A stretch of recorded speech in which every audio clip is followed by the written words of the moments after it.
This is our journey on the Madeira Island Ultra Trail.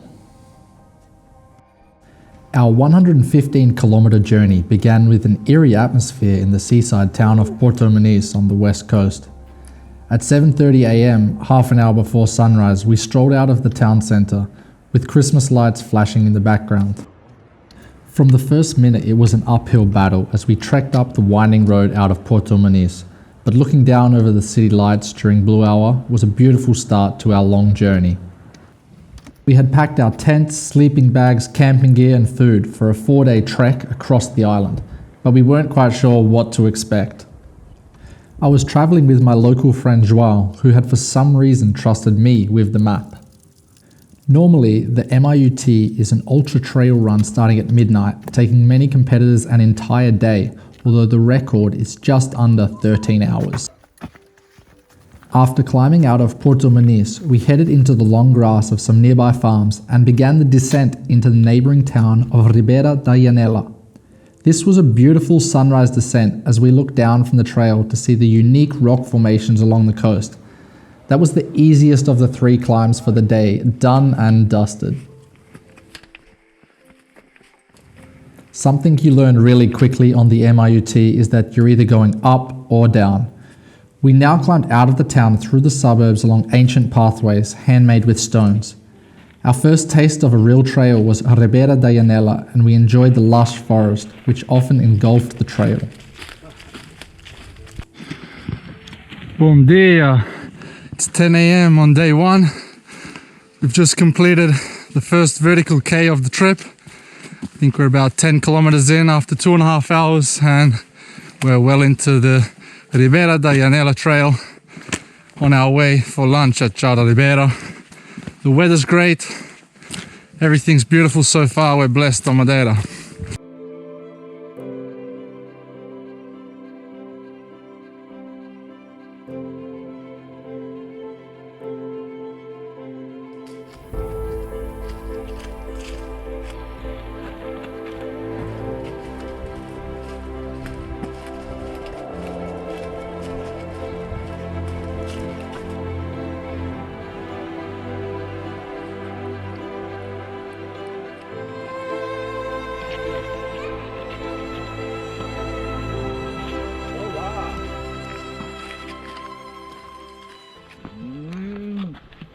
We eventually emerged from the forest to reach the mystical land of Fanal.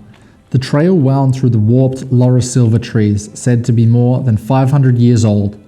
On this day, the sun was out in full force, and the usual atmospheric fog wasn't covering the forest. Luckily on Madeira, there is always a lavada, waterfall or water source nearby to keep you hydrated.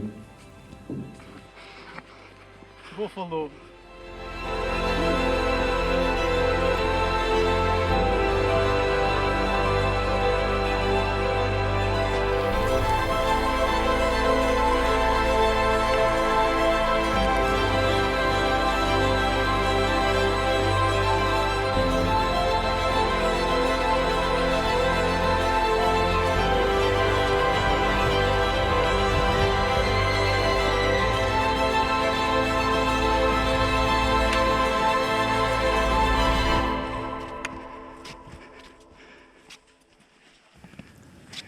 Reaching the top of Fanal marked the halfway point of the day. We were above the clouds and we'd finished the second climb. We now headed on the Vereda do Fanal and began our second descent of the day.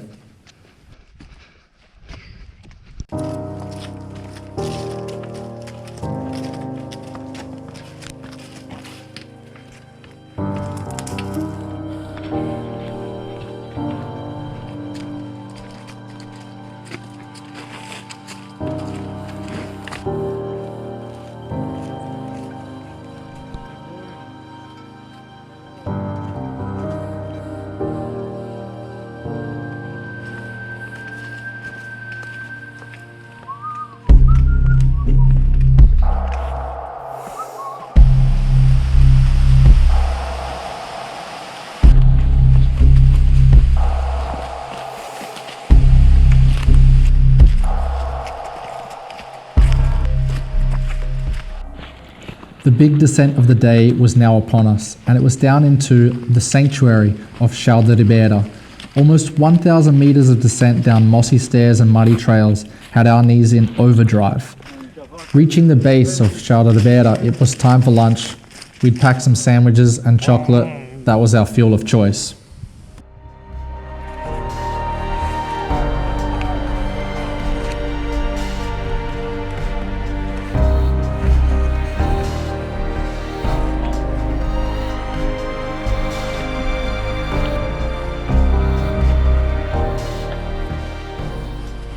We've just reached our second vertical K of the day. That's 2,000 meters climbed.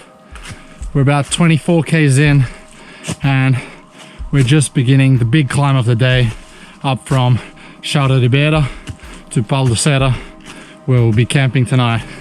This one is about 1,200 or 1,300 meters of climb, and it's just straight upstairs through the humid forest here. A lot of silver forest. Pretty brutal, but yeah, it'll cap off a 3,000 meter climb for the day, and we're looking forward to making it to the camp, setting up a fire before it gets dark. We both agreed that this was the most brutal climb of the entire journey. Our legs were heavy, our packs were heavy, it was the end of the day, and the hot and humid conditions just made this one really tough.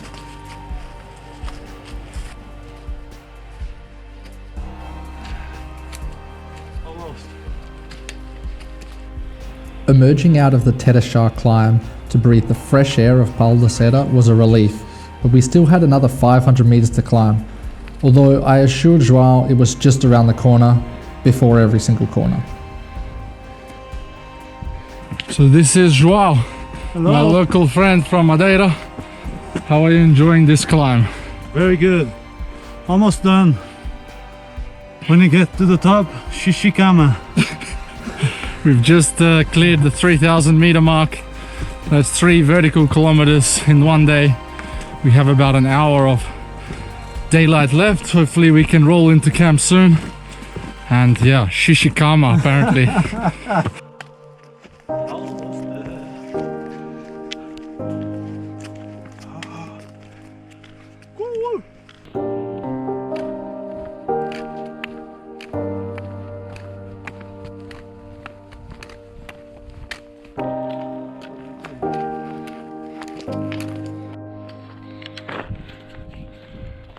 Oh! Yeah! What do you think of that day?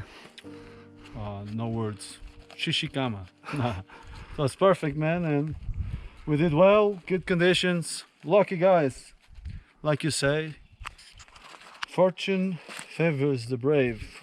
So, we are done! And on that day, fortune did favour the brave, because as we rolled into the campsite and set up our tents, we were treated to beautiful golden light and an incredible sunset.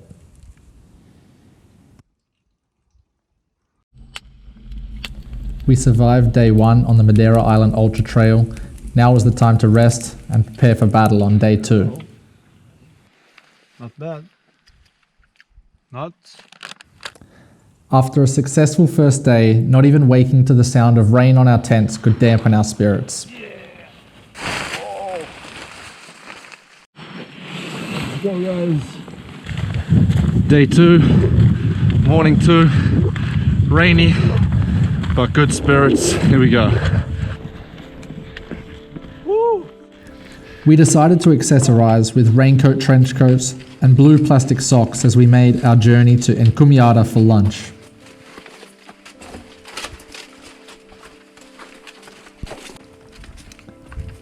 The rain had stopped and we were enjoying passing through all of the old tunnels and the ancient mossy walls.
My favorite part of the morning was a section of trail called Amazonias, which is an amazing area of lotus silver forest.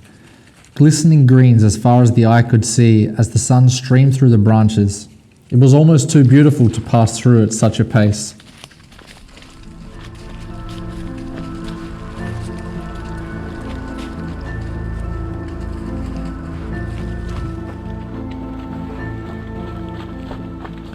After our massive descent, we made it down to Rosario for a snack break. We sat above the highway, had a chocolate bar, and then we quickly headed back up into the forest on our journey up to Encomiada. On the map, this looked like an easy climb, but nothing is easy on Madeira.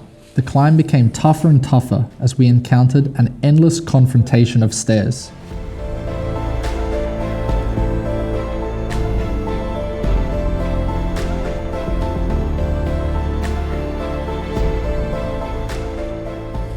We've just completed the final climb to Encomiada. It's 1 p.m. on day 2. How's that feeling, Joao? Perfect. I feel I'm God. Jesus crucified. We've just completed 4,000 meters of climbs throughout the entire trip, so 4th vertical K. Gonna have a quick bite here and then we continue on.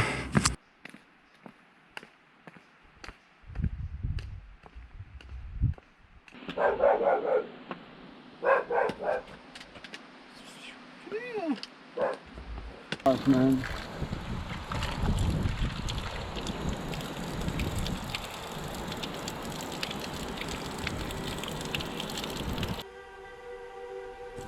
The Madeira Island Ultra Trail is a pendulum of up and downs, and we now headed down the hill once again until we met our demon of the day, the water pipe. The trail leads you directly up alongside the pipe on a brutal gradient. What should seem like a steep hill felt like a vertical wall as we trudged up the climb under the midday sun. Imagine them running here up. They are superheroes, man.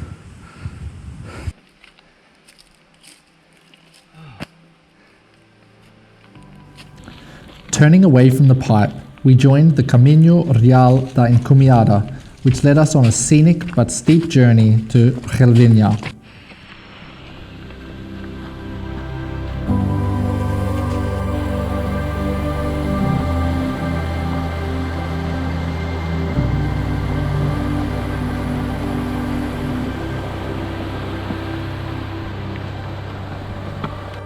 This was a hard and relentless uphill battle in the last heat of the day. There was no cover to hide behind, although it wasn't just the incline taking our breath away.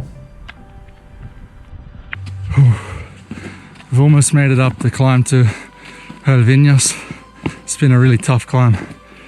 The sun's only just gone away, but we've been cooking in it for the last couple of hours. Climbing. We just clocked 5,000 meters of incline for the journey over the last 2 days. More stairs are coming. Daylight's running out, but it's been a good day too.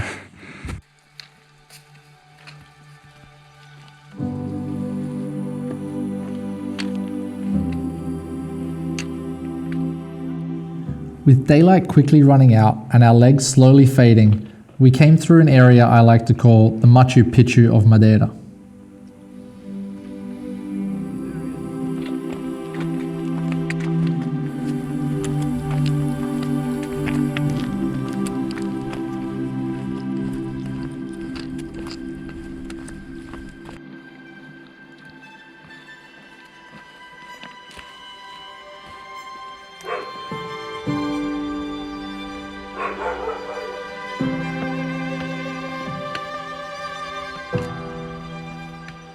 We fell behind schedule on day 2, but we made it to camp in the dark and got enough rest before preparing for what was going to be a huge day traveling to Madeira's highest peak, Pico on day 3. This is not an instrument. Yeah, today. Come on. Sleeping in a local farm was a great idea until the resident rooster decided to give us an early wake-up call. Nevertheless, we packed up and set off for a brutal morning assault of 1,400 meters on the climb to Pico, the tallest point on Madeira Island. On day 3, our muscles were slow to get going, but we marched our way up through the eucalyptus forest and then began to wrap around the ridges of the Central Massif.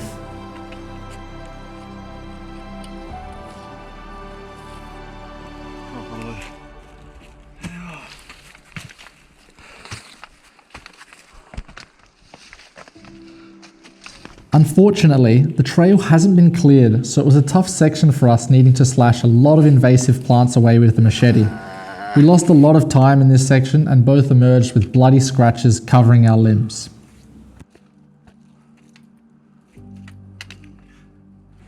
This morning has been a brutal battle up from Nuns Valley. First, we had the big climb through the eucalyptus forest, and then we had to battle through a really unmaintained section of the MIUT. Sharp bushes everywhere. We've drawn blood, but Pico is now in sight. We have a few kilometers left till we reach the highest point on Madeira Island.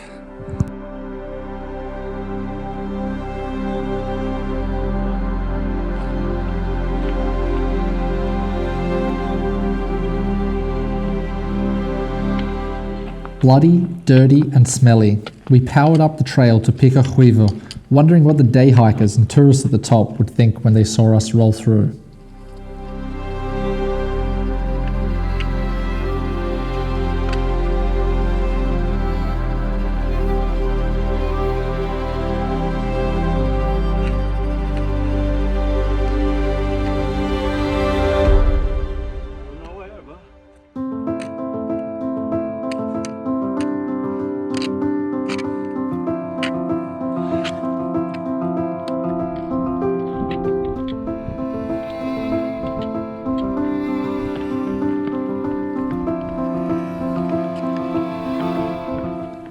We persevered up the mountain in the midday sun until we reached Pico, the highest point on Madeira, where we had a quick lunch and enjoyed the sunshine for a brief moment before throwing the packs back on and ascending to Pico do Gato.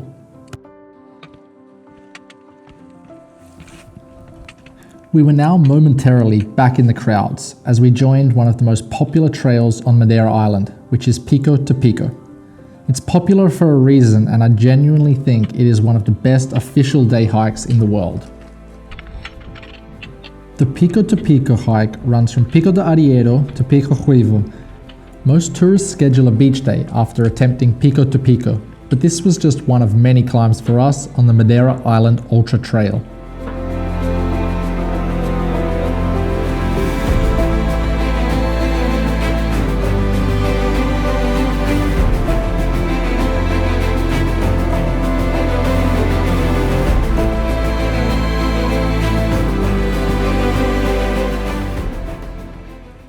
As you can see, we continued to have the best of luck with incredible weather as we made our way up and down the stairways and through the old tunnels.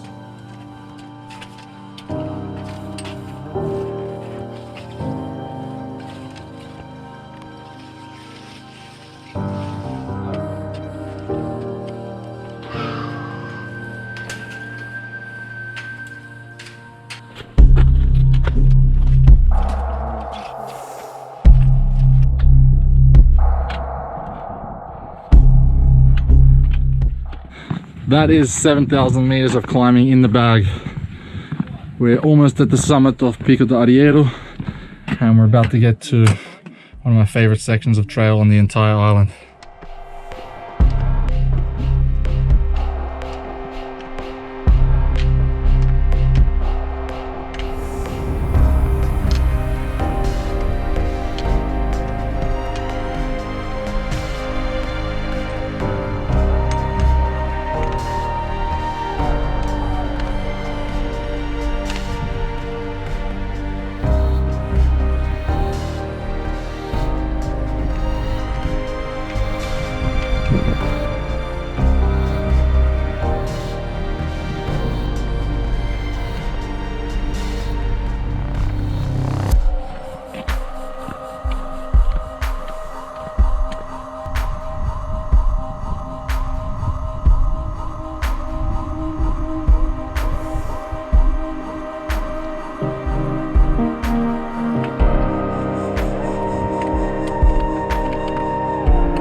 Reaching the top of Pico de Arriero was a huge moment. It meant that we'd covered over 7,000 meters of vertical gain, and we were well on our way to completing the MIUT.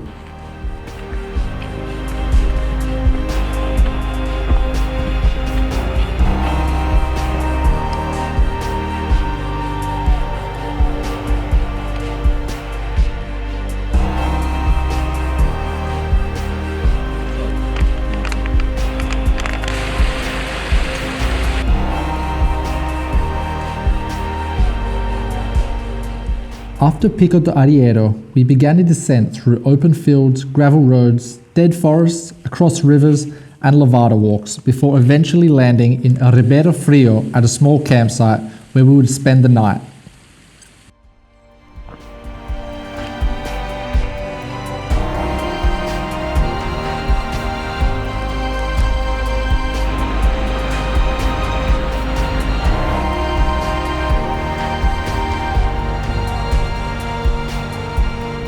Day 4 tested us. We woke up to rain, packed up our gear, which was now soaking wet, and began to climb in the dark to Chão das Veteiras. It was a pretty spooky ascent through the forest, but we wanted to start early to make sure we made it to Machico before dark.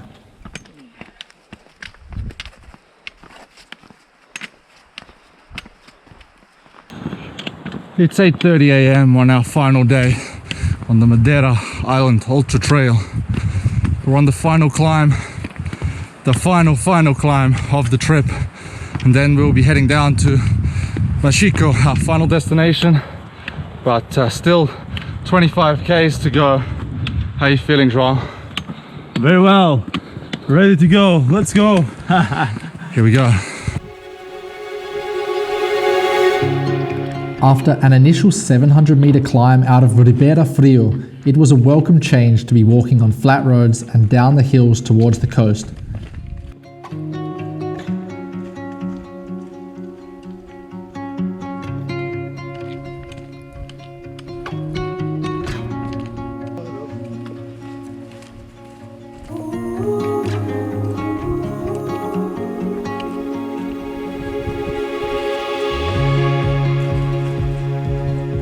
We were able to pick up our pace without any more incline and sped through the forest to catch a glimpse of Peña d'Águia well before midday.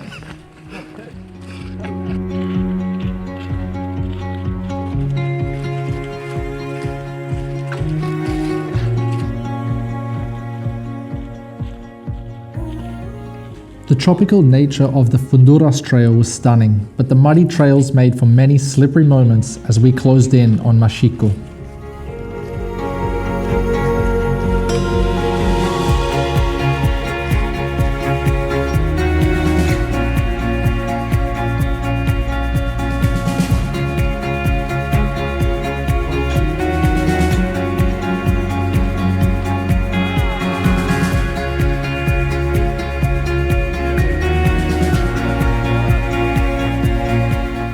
Our final lunch on the road was whatever we had left in the bag. We had reached Vereda do Lorano by 12:30 after 19 kilometers covered in the morning. This meant we could enjoy the coastal views along one of the top trails on the island.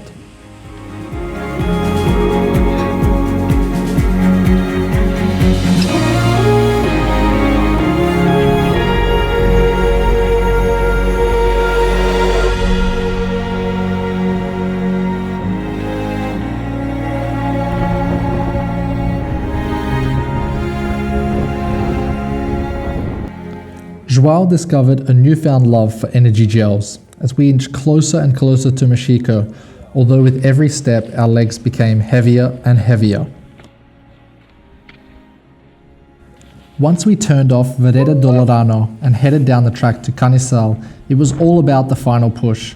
The sun was strong and the legs were heavy, but we just kept powering through, hoping to make it to Machico in time for a late afternoon swim. The final hill the runners sprint down is incredibly steep and would be an amazing sprint finish.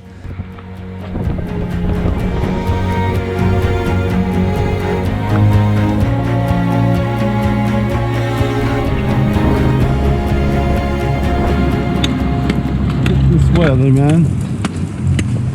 Woo! What do you have to say to people who want to do MIUT? Oh, do it. It's so easy. Now, come on, do it. It's such an experience. There we were, next to the golden sands of Machico, back to civilization. It felt weird. We had become adept to the mountain life. We had done it. We were finished. 4 days, 3 nights, 115 kilometers, 8,000 meters of incline. An incredible journey and one that we'll never forget. Final.